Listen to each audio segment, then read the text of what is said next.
Recuerdan que habíamos visto toda la parte general de lo que consideramos como los, la parte de los lípidos en nuestro organismo.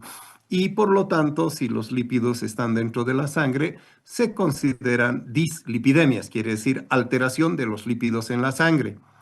Y lo que nosotros estábamos viendo eran los fármacos usados en las dislipidemias. Habíamos terminado en esta partecita, la vamos a repetir simplemente, ya que no sé si la habrán captado muy bien el día de ayer. Los fármacos llamados hipolipemiantes son varios, entre ellos diferentes grupos, en realidad 5 grupos. Las resinas de intercambio iónico, la primera resina en usarse fue el primero hace muchísimos años, el colestipol, y las que hoy día se utilizan más frecuentemente, la colesteramina y, lo último, el colecevelan. Estas son las llamadas resinas de intercambio iónico. Estas resinas de intercambio iónico tienen un mecanismo de acción muy importante que producen una cadena de sucesos que explica su efecto hipolipemiante, quiere decir disminuir la cantidad de grasas dentro del organismo, generalmente en el territorio más que todo vascular, que es la grasa que se va llevando a todas partes de nuestro organismo. Aquellos que creen que la grasa no nos sirve, pues la grasa es el motor más importante de nuestro organismo para todo, para hormonas, para sustancias que se van a producir a nivel del hígado, para todo aquello que vaya a hacer funcionar bioquímicamente nuestro organismo. ¿Qué es lo que sucede? La colesteramina se une a los ácidos biliares en el lumen del intestino e irrumpe, por lo tanto, no permite la circulación enterohepática y disminuye su reabsorción e incrementa la excreción de los ácidos biliares por las heces, así, por lo tanto, la disminución de cantidad de ácidos biliares que tenemos para producir otra vez sustancias lipídicas. Esto lleva a la estimulación de las enzimas hepáticas que sintetizan los ácidos biliares que todavía quedan a partir del colesterol, provocando de esta manera la depresión hepática de lo que es el colesterol. Cuando nosotros hemos actuado a ese nivel, se produce un aumento de la actividad de la HMG, coenzima reductasa, que es la limitante de la síntesis del colesterol. El aumento de la síntesis del colesterol y de los receptores específicos que tienen las LDLs, que están en la membrana del hepatocito, provoca una mayor recaptación. Se lo secuestra, se lo capta al LDL del plasma y por lo tanto automáticamente existe una disminución del LDL plasmático que después va a ser excretado a través de las heces. La administración por estas sustancias es por vía oral, actúan en el tubo digestivo y su acción debe darse siempre cercanas a las comidas, 30 minutos antes, durante las comidas o hasta 30 minutos después. Después de los 30 minutos no tiene ningún sentido administrar este fármaco porque no va a actuar como es debido, no tiene ya la grasa a nivel intestinal para poder secuestrarla. Los efectos secundarios de las resinas en general son de baja toxicidad porque no se absorben, se mantienen en el tubo digestivo, pero pueden producir gastrointestinales, síntomas gastrointestinales como las náuseas, dispepsia, meteorismo, constipación, que tienden a desaparecer con el tiempo si se usa en pequeñas dosis. Lo único que no desaparece, uses en la cantidad que uses, es la constipación. El paciente se queda como una persona estreñida. Bien, esto es lo que habíamos dicho ya ayer, con algunos cambiecitos si ustedes se han dado cuenta.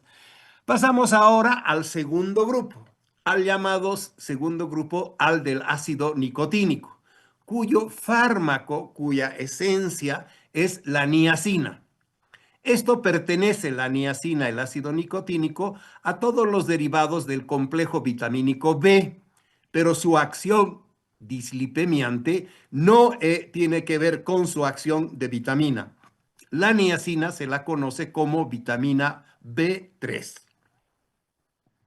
Su mecanismo de acción principal es que disminuye la secreción del VLDL y aumenta su recaptura y depuración hepática, que a la vez disminuye las concentraciones séricas del LDL. Recordemos que a este, aunque no se lo llama específicamente así, pero estos dos son considerados los llamados los colesteroles malos. ¿Cuáles son otros efectos que se ven con esta sustancia? En este caso con la niacina, es que actúa por la vía del LPL y contribuye también a la reducción de los triglicéridos. Si hay reducción de los triglicéridos, también estamos disminuyendo las grasas a nivel de nuestro sistema sanguíneo y corporal. A la vez disminuye la síntesis de fibrinógeno y a la vez agarra y disminuye la tasa catabólica del HDL. Quiere decir, catabólica es la destrucción. Recuerden que al HDL le llamamos el colesterol bueno. Quiere decir que tiene que aumentar. Y si se disminuye su catabolismo, obviamente aumenta. Y también lo que hace es inhibir la lipasa intracelular del tejido adiposo. ¿Pero qué produce? Produce un intenso rash cutáneo con intenso prurito también, especialmente en la cara y en la parte superior del tórax. También tiene problemas gastrointestinales como vómitos, diarrea y dispepsias. Aparece o se reactivan las úlceras pépticas, lo cual es un serio problema. Pueden producir hiperglicemia, lo que quiere decir inicios de un problema diabético. Pueden producir hiperuricemia y desencadenar un ataque de gota, problema también. Y en muchas circunstancias producen elevación de las transaminasas, aunque sí es raro que produzca hepatotoxicidad. O sea, no es altamente tóxico para el hígado, pero sí están siempre elevadas las transaminasas que nos están diciendo que hay toxicidad. Pero bueno, es una de las formas de que reacciona el organismo. Por esto sus efectos adversos, la niacina no es bien tolerada y por lo que también limita su uso. Está contraindicada obviamente en pacientes con úlcera duodenal activa, gastroduodenal, o esto por aumentar obviamente la cantidad de ácido clorhídrico secretado a nivel de nuestro estómago. Debe usarse con precaución en pacientes diabéticos porque aumenta la glicemia, en los pacientes con gota porque aumentan los niveles de ácido úrico y por lo tanto no es algo que sirve si los pacientes son diabéticos o son gotosos. El aumento de las transaminasas es transitorio, pero siempre debe controlarse durante las primeras semanas de tratamiento, con obviamente los exámenes laboratoriales del perfil llamado perfil hepático. El tercer grupo es el del ácido fíbrico. A todo este grupo se le llama fibratos. De ellos, por si acaso, hemos escogido los que más se usan, los que tenemos, los que son realmente aplicables a nuestra actividad médica, por lo menos en nuestro medio. Los fibratos clásicos son el gemfibrosilo, que lo vamos a ver en extenso dentro de un tiempito, y es el más utilizado. Otros derivados son el fenofibrato y uno nuevo que ha aparecido, el besafibrato, que como verán el texto dice todavía no ha ingresado a Estados Unidos, como si nos importara. Si se lo necesitara lo podríamos tener en Bolivia, no necesariamente si ha ingresado o no a Estados Unidos. Todos comparten los mismos mecanismos de acción por la llamada transcripción.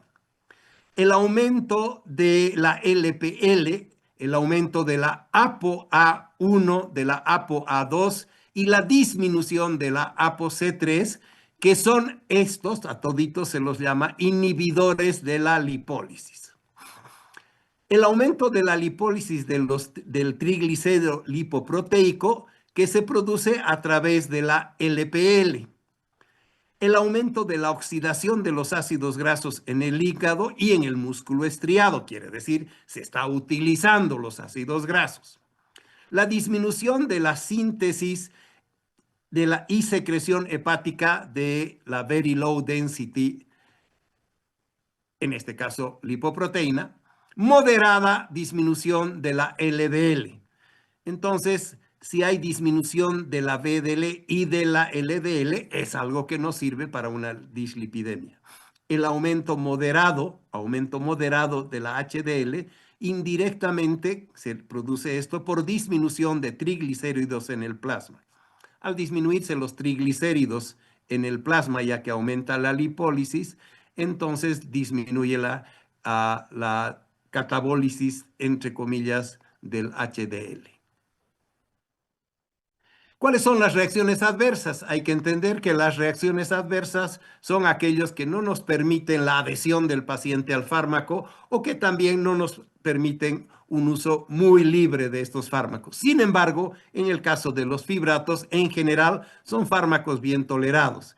Produce síntomas gastrointestinales que son de menor intensidad, pero hay que tener en cuenta menor intensidad que de las resinas y la niacina, o sea, de las dos que ya hemos visto. Pero aumenta el potencial de litogenicidad de la bilis, quiere decir aumento de cálculos a nivel de la parte biliar, aumento, entre comillas, de las transaminasas y la fosfatasa alcalina a nivel hepático, y el problema más serio es que produce miositis y mialgias, dolor muscular, que se manifiesta principalmente con un aumento muy importante del CPK, la creatinfosfoquinasa, y este efecto colateral aumenta si a estos fibratos les asociamos las llamadas estatinas. También pueden producir problemas de arritmia e hipopotasemias. Como verán, ninguno de estos medicamentos son realmente inocuos, quiere decir, se toma como si se tomara agua y no pasa nada. El cuarto grupo son de inhibidores competitivos, en este caso de la HMG coenzima A reductasa, y a este grupo se les llama de las estatinas. Estos fármacos son extraídos de un hongo llamado el Aspergillus, que se lo utiliza también para algunos antimicrobianos. Actúan principalmente sobre el hígado, inhibiendo a la enzima HGM coenzima A reductasa, que es la 3-hidroximetilglutaril coenzima A reductasa. Esta enzima, si se inhibe a esta enzima, es la que limita el proceso de síntesis de colesterol en el hígado. O sea, si queremos no tener colesterol, bloquearemos a la enzima que hace que se produzca la síntesis del colesterol. ¿Cómo se puede estructurar esta cadena de actos que explican su mecanismo de acción de las estatinas? Primero, la inhibición de la enzima, el bloqueo, por lo tanto, de la síntesis de colesterol en el hígado y inmediatamente el incremento del número de receptores de las LDLs, que es por un proceso de retroalimentación negativa. Cae una cosa, tiene que aumentar la otra. Y de esa manera lo que estamos haciendo es consumiendo, en otras palabras, estamos consumiendo el colesterol hepático. Consecuencia final de esto está muy claro, la mayor remoción plasmática del colesterol LDL y VDL. Ambos los conocemos como colesteroles que no son buenos. A su vez, existen alteraciones genéticas como la hipercolesterolemia familiar en su variedad de homocigótico, puede ser heterocigótico y homocigótico, y a esto se caracteriza por la ausencia total de receptores LDL. Si no tenemos receptores de L, no tiene ningún sentido utilizar estos fármacos, porque el empleo de estos fármacos no va a producir ningún efecto, ya que no tiene receptores y al no tener receptores, ¿para qué vamos a trabajar sobre el LDL si no tiene receptores? A esto se llama hipercolesterolemia familiar, que es de tipo homocigótico. Este grupo, como hipolipemiantes, es el más importante y el más utilizado porque reducen el LDL. ¿Cuáles son las sustancias más utilizadas y disponibles? La lovastatina, la simvastatina, que son derivados del aspergillus y son prodrogas que se activan al metabolizarse en el hígado. La pravastatina, fluvastatina y la rosuvastatina. Algunas tienen en su molécula flúor y son drogas sintéticas y son drogas que ya ingresan activas. Una de las que vamos a ver, una de ellas es la lovastatina y otra de ellas es la atorvastatina. De todas estas, la atorvastatina es la última en ser introducida al mercado de la farmacología y esto por sus características farmacológicas que las vamos a ver dentro de un momento in extenso. Con el mayor efecto que tenemos llamado mayor efecto hipolipemiante. Si nosotros vemos sus características muy interesantes, pero ahora tenemos que ver sus reacciones adversas. Sin embargo, son bien toleradas, muy bien toleradas. Y la adhesión del paciente al tratamiento es mayor que con cualquier otro hipolipemiante. Y esto resulta fundamental cuando el medicamento lo tienes que tomar, como en todos estos casos, de por vida. Sin embargo, no cambia el hecho de la miositis y las mialgias por aumento, obviamente, de la CPK con mayor riesgo si asociamos estas estatinas con fibratos o con una sustancia como es la ciclosporina. Aumentan las transaminasas hepáticas y por lo tanto tenemos que estar constantemente viendo qué pasa con el hígado, porque si el hígado se destruye, estaremos sin colesterol, pero muertos. En el caso de las resinas, tenemos todo tratamiento con hipolipemiantes debe hacer, exceptuando las resinas, un control periódico de las transaminasas, sobre todo los 3 primeros meses de tratamiento con las estatinas. Y también hay que hacer todo el control del CPK, porque estos nos están diciendo cuánto problema tenemos o no de las reacciones adversas a las estatinas en nuestro organismo. Y por último, el quinto grupo son los inhibidores de la absorción del esterol intestinal y se llama ezetimiba. El ezetimiba disminuye los niveles del LDL, que es lo que nos interesa, y reduce, lo que más nos interesa, reduce las dimensiones de las placas arterioscleróticas, que como ya les hemos visto, ateroscleróticas, que como ya hemos visto en la introducción, son las que nos van a llevar al accidente cerebrovascular, al problema del infarto agudo de miocardio, a la disminución de irrigación en muchas partes de nuestro cuerpo y hasta terminar con el aneurisma aórtico, por poner un ejemplo. Esta inhibe selectivamente la absorción intestinal del colesterol y de los fitoesteroles. Gran actividad que no entra el colesterol, se sigue saliendo a través del intestino. Fito viene de, obviamente, plantas, ¿no es cierto? Los fitoesteroles también se van saliendo. Y lo que hace, y es su objetivo principal del fármaco, es trabajar sobre una proteína de transporte, la llamada, eso es lo que se sabe ahora, lo ultimito, NPC1L1. Y esto es lo que hace el fármaco, además de las otras cosas. Y es muy interesante que este fármaco puede ser una actividad sinérgica muy importante cuando lo asociamos con inhibidores de las reductasas, como vamos a ver después. En su farmacocinética, la ezetimiba se absorbe muy fácilmente, lo cual es una maravilla, y se conjuga en el intestino con un glucurónido activo. Si nosotros vemos los niveles sanguíneos máximos, son del 12 a 14 horas, su vida media de 22 horas, casi dura un día, y el 80% del fármaco se excreta por las heces, lo que quiere decir no se absorbe y producir todos los otros conflictos de los otros fármacos que sí se absorben.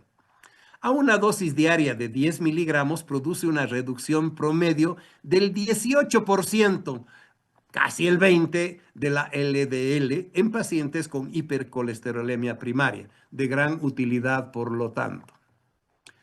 Si nosotros vemos, ahora vamos a empezar a estudiar ya el uso combinado, porque por sí solas cada una de estas drogas, por sus efectos colaterales o por su falta de acción sobre algunas partes, no necesariamente funcionan bien. Primero vamos a ver qué características tienen su absorción y su eliminación, quiere decir su farmacocinética. La colesteramina tiene una absorción nula y se sale obviamente por las heces y no se absorbe. La niacina, ácido nicotínico, su absorción es muy rápida, un problema como lo vamos a ver, y tiene una eliminación escasa renal. Los fibratos, el ácido fíbrico, es una muy buena absorción y una escasa eliminación renal. La lovastatina, que es una estatina, ya hemos visto las estatinas, tiene una absorción incompleta y por lo tanto se excreta por las heces y aquello que se absorbe se excreta a nivel renal. La absorción del ácido nicotínico, la niacina, es tan rápida que tuvo que desarrollarse un derivado de absorción más lenta y a este se le llama acipimox. Este acipimox, que mantiene niveles buenos de fármaco, se administra 1 o 2 veces al día y de esta manera evita la aparición brusca del ras cutáneo. O sea, se evita ese escozor, ese prurito, ese ras cutáneo. Gracias a esto, en vez de darle estrictamente niacina. Su eliminación a través del riñón es importante y hace en cantidad igual que los fibratos. Esta tabla, ahora sí, tengan muy presente, nos dice la tabla de efectos farmacológicos finales de los hipolipemiantes. La colesteramina, el ácido nicotínico, ácido fíbrico y la lovastatina disminuyen el LDL.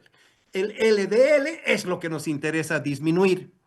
En el caso de la colesteramina, aumenta los triglicéridos, disminuye la VDL, disminuye en el caso del ácido fíbrico la VDL, pero disminuye los triglicéridos. Y la lovastatina disminuye los triglicéridos. O sea, fíjense, el único que aumenta los triglicéridos, la colesteramina. Y obviamente todos tienen que actuar aumentando el HDL. Si hacen esto, es por eso que se los utiliza farmacológicamente. Todos sus efectos son dosis dependientes, o sea, a mayor cantidad de dosis, mayores efectos.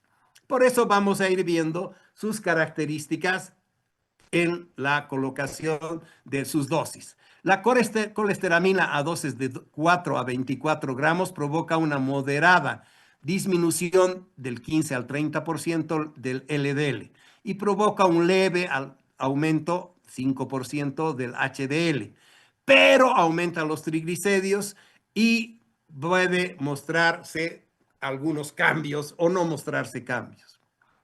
El ácido nicotínico produce una disminución importante del 20 al 50% del VDL, una disminución del 15 al 25% del LDL y produce además un importante aumento del HDL y puede alcanzar hasta un 35% en este aumento. Maravilla.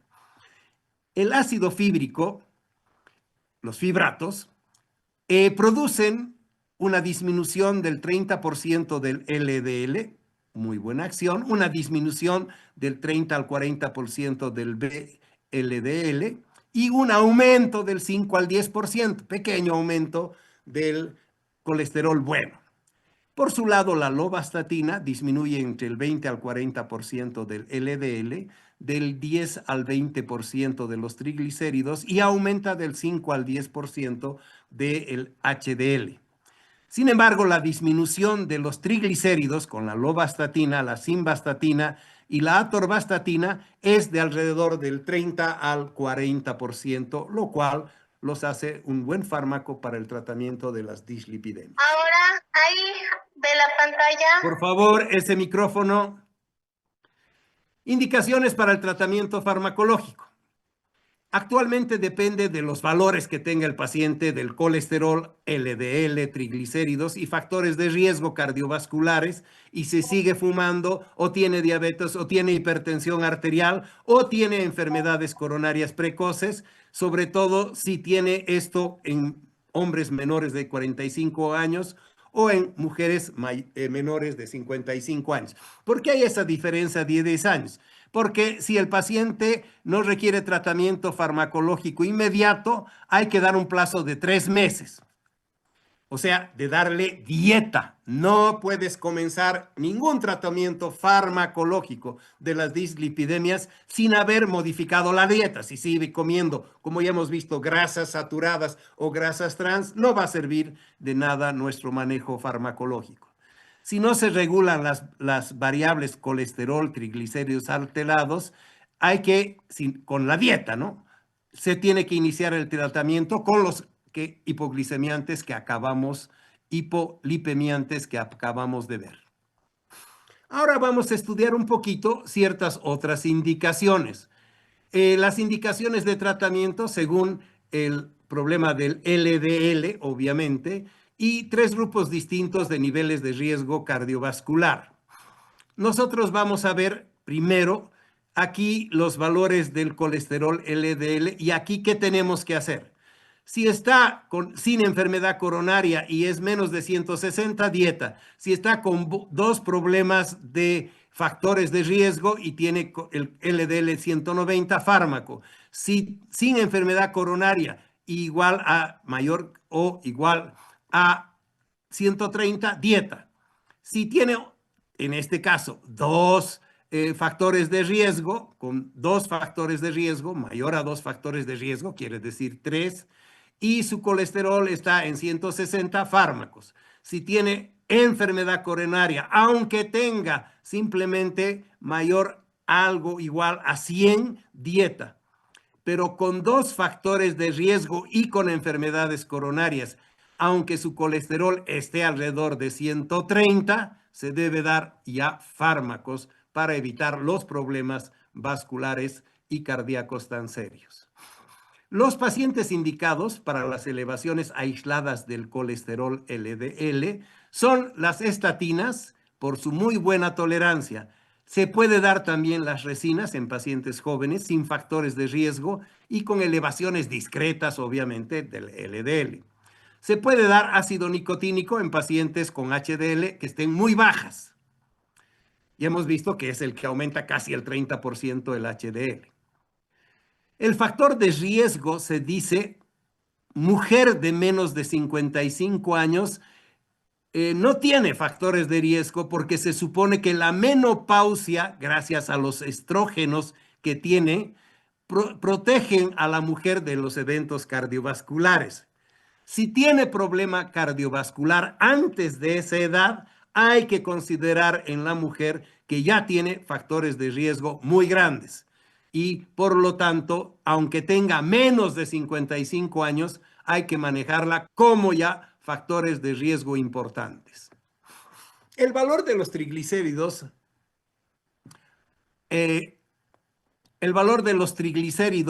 en general, en presencia o ausencia de enfermedades coronarias, es importante para hacer algo. Sin enfermedad coronaria y con valores de menos de 200, salúdalo, que te pague la consulta y se termina. Si tiene enfermedad, sin enfermedad coronaria, pero sus triglicéridos más de 200, le tienes que hacer un cambio de estilo de vida a una vida saludable, sobre todo en el ámbito de la alimentación. Si el paciente tiene enfermedad coronaria, mismo tenga menos de 200 los triglicéridos, ya hay que darle fármacos. Con o sin enfermedad coronaria, cuyos valores están encima de 400, igual tenemos que hacer fármacos. Todos estos son indicaciones a nivel mundial de cuándo se debe utilizar los fármacos. El cambio de vida, ¿qué significa? Se entiende hacer ejercicio, dejar el alcohol, dejar de fumar. Y en el caso de los fármacos más empleados para disminuir los triglicéridos, podemos usar la niacina, el ácido nicotínico, los fibratos o también hoy los aceites de pescado, que lo que ustedes saben contienen la mayor cantidad de omega 3. En los trastornos mixtos de triglicéridos y otros colesteroles, se puede utilizar los fibratos y dan buenos resultados. Los fibratos con otros dan muy buenos resultados. Cuando el trastorno mixto no responde a la monoterapia, quiere decir a la niacina o a un fibrato, entonces se debe hacer, y a la dieta hay que hacer un tratamiento necesariamente asociado. Dos de ellos, como cuando hablamos de la tuberculosis, el tri, cuatriconjugado, que son la parte importante. Bien, el tratamiento farmacológico de las hiperlipidemias. La elección del tipo de fármaco debe basarse primero en el perfil lipídico que tiene el paciente.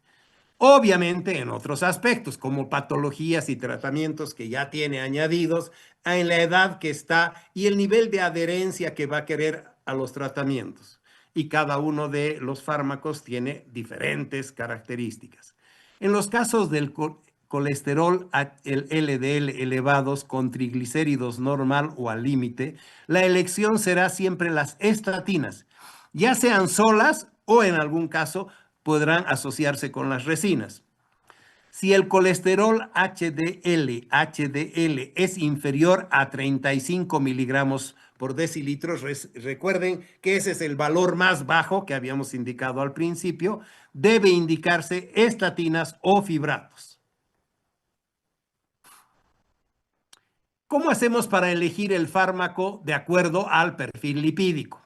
Aquí está el colesterol, los triglicéridos, están todos ellos en sus valores y por lo tanto aquí están ubicadas qué es lo que debemos hacer. Si el colesterol LDL es de menor a 130 miligramos por decilitro, estatinas. Si es menor de 200, estatinas y resinas, el triglicéridos. Si es menor de 130, el colesterol LDL, estatinas y fibratos. Y así tenemos las tablas estas que les permiten a ustedes saber qué es lo que deben utilizar cuando el paciente tiene X resultado de laboratorio para hacer su tratamiento.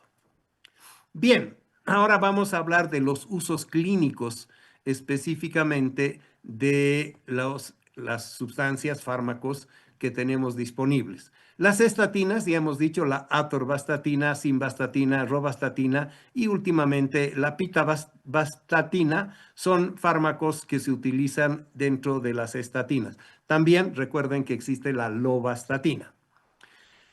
Si los lípidos, ¿qué hacen ellos? Si tenemos elevados los lípidos y tenemos bajos los HDLs y tenemos los triglicéridos elevados, ¿qué tenemos que hacer? Disminuir el efecto que hacen estos, disminuyen del 20 al 60% el LDL, aumentan del 5 al 15% el HDL y los triglicéridos disminuyen del 10 al 40%. Está contraindicado en pacientes que tienen problemas hepáticos o problemas agudos hepáticos o crónicos también, pacientes cirróticos, alcohólicos y demás. Tiene que tenerse algunas precauciones. Su uso combinado con la ciclosporina, el gemcitabine, la niacina, aumentan el riesgo de miopatía, dolorosísima, como hemos dicho. Puede modificar los efectos de los anticoagulantes orales y hay que tener mucho cuidado en pacientes que estamos utilizando anticoagulantes orales. Y eso lo van a ver también en el siguiente capítulo de la próxima semana con el doctor Peralta, que son todos los anticoagulantes llamados anticoagulantes orales. Tiene una buena seguridad a largo plazo estos y se evidencia por uso de muchísimos años, más de 10 años ya que se lo hace, y existen trabajos muy bien controlados a nivel mundial que nos dicen que estos son los fármacos, las estatinas, son fármacos muy, muy bien tolerados, como decíamos, por los pacientes. En el caso de las resinas, que es la colesteramina, el colestipol y el colevelan, si lo que hacen es, en los lípidos, el LDL, HDL y los triglicéridos, disminuye el LDL, aumenta el HDL y aumenta o no tiene efecto sobre los triglicéridos. Por lo tanto, esta es su acción. Pero, ¿qué contraindicaciones tiene? Si tienes una disbeta-lipoproteinemia familiar, con triglicéridos por encima de 500, está totalmente contraindicado el utilizar una resina. Los efectos secundarios de las resinas en general, sus complicaciones, son gastrointestinales, como siempre, náuseas, dolor abdominal, diarrea y demás. Y puede producir también disminución de otros fármacos y el problema es que en algunos pacientes puede producir las resinas pancreatitis en pacientes que ya traen como antecedente la hipertrigliceridemia. Entonces hay que tener mucho cuidado cuando se usa en estos casos.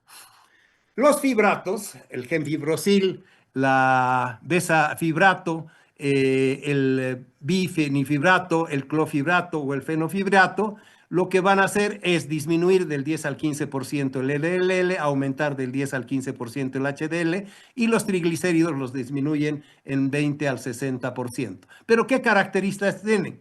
Sus efectos secundarios, lamentablemente, aumenta la litogenicidad biliar, los cálculos biliares. Hay que tener precaución porque potencian el efecto de los anticoagulantes y se asocian a las estatinas que aumentan el riesgo de las llamadas, si se asocian, de las miopatías que ya hemos dicho, dolorosas y con serios problemas. Bien, vamos a entrar, hemos visto ya todo lo de los fármacos dislipidemiantes, pero ahora, lo que dice el libro, entre comillas, pero ahora vamos a ver lo que dice un vademecum sobre cada uno de los fármacos, que también deberíamos, después para estudiar, deberíamos aprenderlos, porque no es lo mismo lo que dice necesariamente un vademecum que con lo que dice el libro de farmacología. Les recuerdo que estamos a 1 minuto y un poquito de que se nos va a cortar nuestra comunicación y por lo tanto, para comenzar esta nuestra actividad, esta parte de ver la atorvastatina, la lovastatina y el gemfibrosil en completo. Y van a entender recién cómo se puede en un libro de farmacología hablar generalidades, pero cuando las casas comerciales hacen los vademecums, sí ponen todo, porque si no reciben unos juicios y dice el paciente, no está escrito lo que usted me está diciendo, y si yo hubiera sabido lo que me está diciendo, no me hubiera tomado el fármaco. Entonces, de acuerdo a eso es que nosotros vamos a ir viendo estas características. Estamos a menos de 1 minuto y por lo tanto no necesariamente vamos a esperar que se corte, lo vamos a cortar y luego de cortarlo vuelven a entrar. En esta oportunidad vuelvan a entrar a este mismo link, ¿sí? Si cualquier cosa pasara, que no creo, pero es posible, vamos a irnos al otro link porque han visto que hemos publicado 2 por si pasara. Alguna vez nos pasó, por lo tanto, eso es lo que hay que tener claro. Nos salimos.